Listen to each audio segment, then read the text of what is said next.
twice the inflow during 2005 to 14. For encouraging sustained foreign investment, we are negotiating bilateral investment treaties with our foreign partners in the spirit of First Develop India. FDI is First Develop India. Reforms in the states for Vikasit Bharat.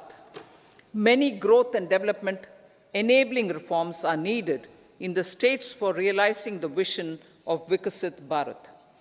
A provision of 75,000 crore rupees as 50-year interest-free loan is proposed this year to support those milestone-linked reforms by the state governments. Societal changes. The government will form a high-powered committee for an extensive consideration of the challenges arising from fast population growth and demographic changes. The committee will be mandated to make recommendations for addressing these challenges comprehensively in relation to the goal of Vikasit Bharat. Amrit Kal as Kartavya Kal. Our government stands committed to strengthening and expanding the economy with high growth and to create conditions for people to realize their aspirations. Honorable Prime Minister, in his Independence Day address to the nation in the 75th year of our Republic, said, and I quote, "We commit ourselves to national development with new inspirations, new consciousness, new resolutions as the country opens up immense possibilities and opportunities. It is our Kartavya Kal." Unquote. Every challenge of the pre-2014 era was overcome through our economic management and our governance. These have placed the country on a resolute path of sustained high growth. This has been possible through right policies, true intentions, and appropriate decisions. In the full budget in July, Honorable Speaker, our government will present a detailed roadmap for our pursuit of Vikasit Bharat.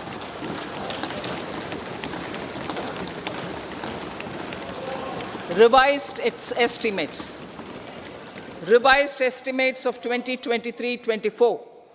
The revised estimate of the total receipts other than borrowings is 27.56 lakh crores of rupees, of which the tax receipts are 23.24 lakh crore rupees. The revised estimate of total expenditure is 44.90 lakh crore rupees.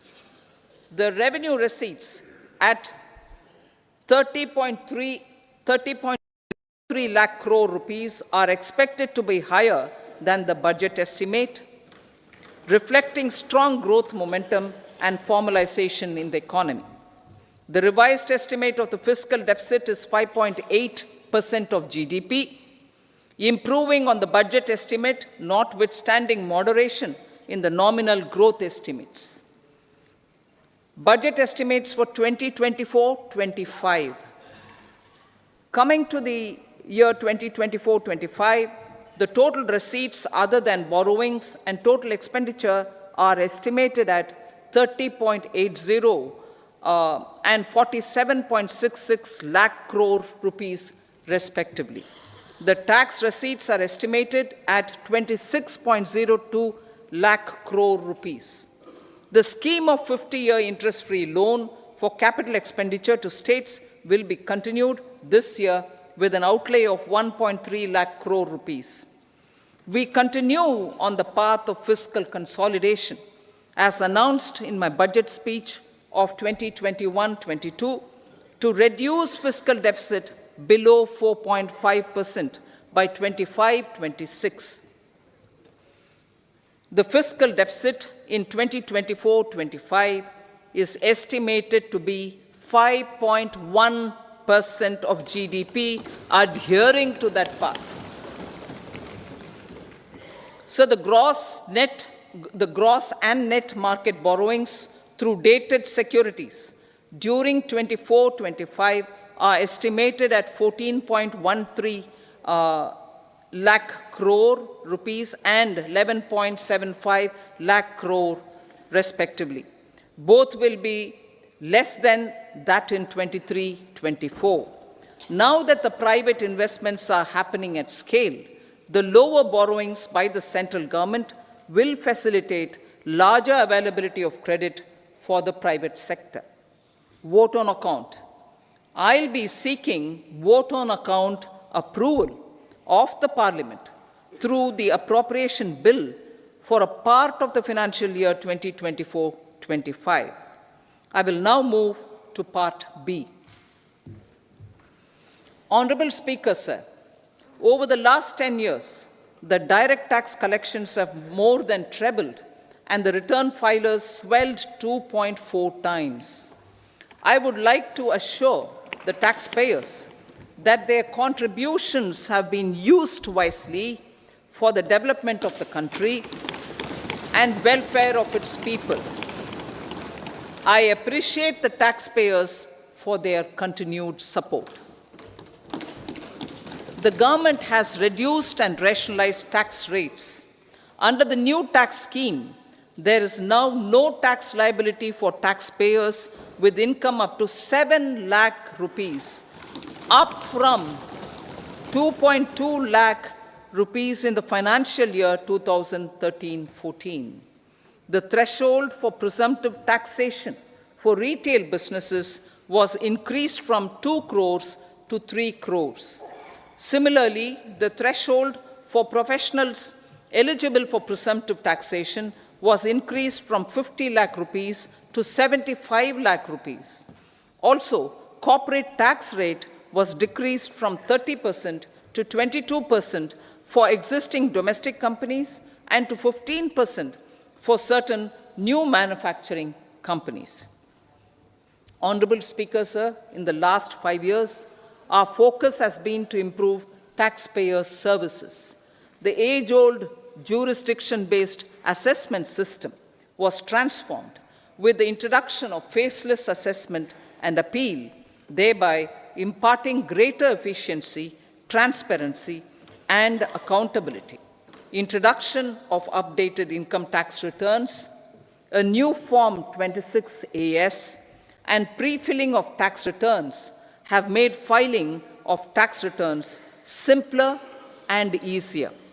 Average processing time of returns has been reduced from 93 days in the year 2013-14 to a mere 10 days this year, thereby making refunds faster.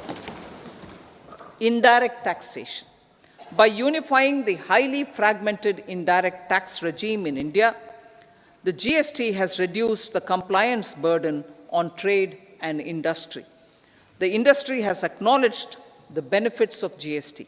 According to a recent survey conducted by a leading consulting firm, 94% of industry leaders view the transition to GST as largely positive. According to 80% of the respondents, it has led to supply chain optimization, as elimination of tax arbitrage and octroi has resulted in disbanding of checkposts at the state and city boundaries. At the same time, tax base of GST more than doubled, and the average monthly gross GST collection has almost doubled to 1.66 lakh crores this year. States too have benefited. States' SGST revenue, including compensation released to states in the post-GST period of 2017-18 to 2022-23, has achieved a buoyancy of 1.22. In contrast, the tax buoyancy of state revenues from subsumed taxes in the pre-GST 4-year period of 2012-13 to 2015-16 was a mere 0.72. The biggest beneficiaries are consumers, as reduction in logistic cost and taxes have brought down prices of most goods and services. We have taken a number of steps in customs to facilitate international trade.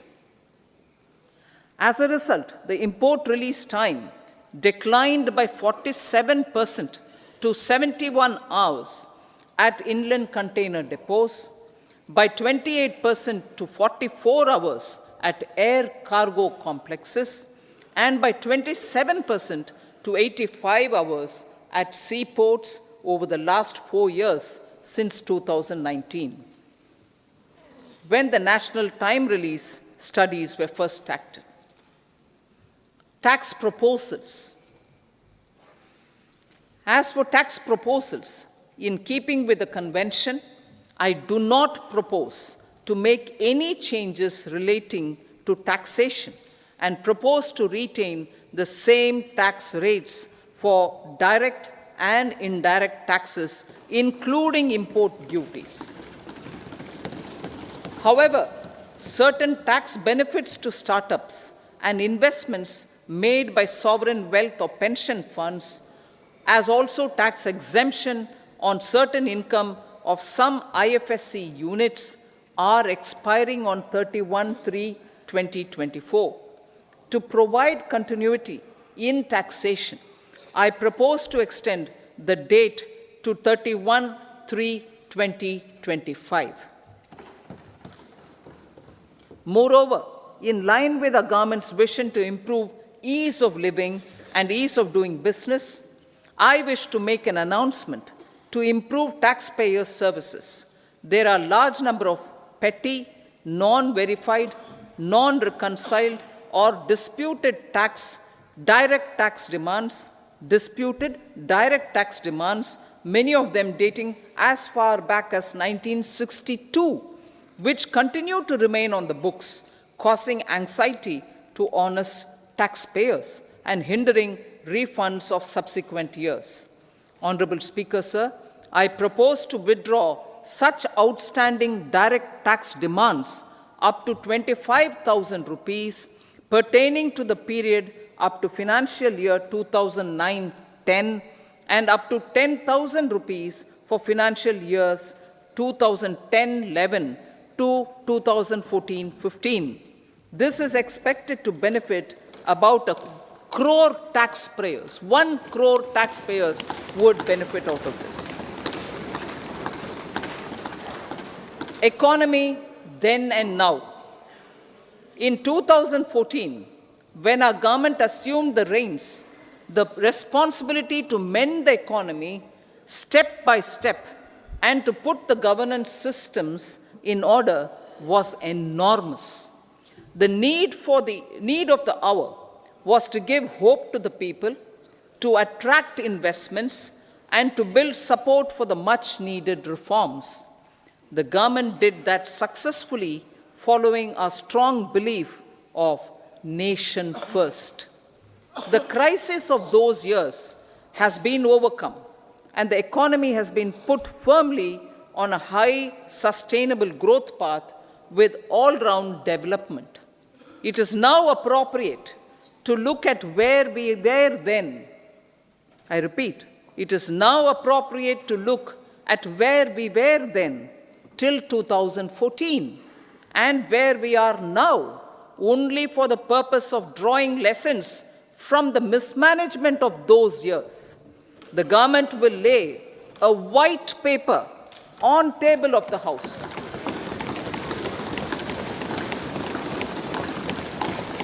The exemplary track record of governance, development, and performance, effective delivery, and Jan Kalyan has given the government trust, confidence, and blessings of the people to realize whatever it takes, the goal of Vikasit Bharat, with good intentions, true dedication, and hard work in the coming years and decades. With this, Honorable Speaker, I commend the interim budget to this august House. Jai Hind.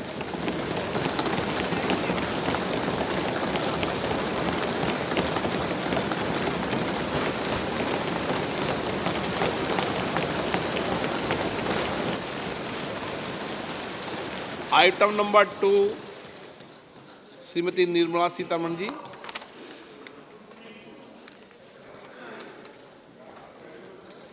Sir, with your permission, I rise to lay on the table the following statements under Section 3(1) of the Fiscal Responsibility and Budget Management Act 2003, Medium-Term Fiscal Policy cum Fiscal Policy Strategy Statement and Macroeconomic Framework Statement.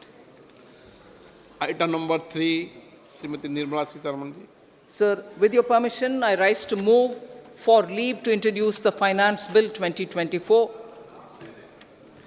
प्रश्न ये है कि विधेयक को पुनर्स्थापित करने की अनुमति प्रदान की जाए। जो सदस्य इसके पक्ष में हाँ कहें, जो सदस्य विरोध में ना कहें, मेरे विचार में निर्णय हाँ वालों के पक्ष हुआ, हाँ वालों के पक्ष हुआ। माननीय मंत्री जी विधेयक को पुनर्स्थापित करें। Sir, I introduce the bill. सभा की कार्रवाई शुक्रवार दिनांक 2 फरवरी 2024 को प्राप्त 11 बजे तक के लिए स्थगित की जाती है।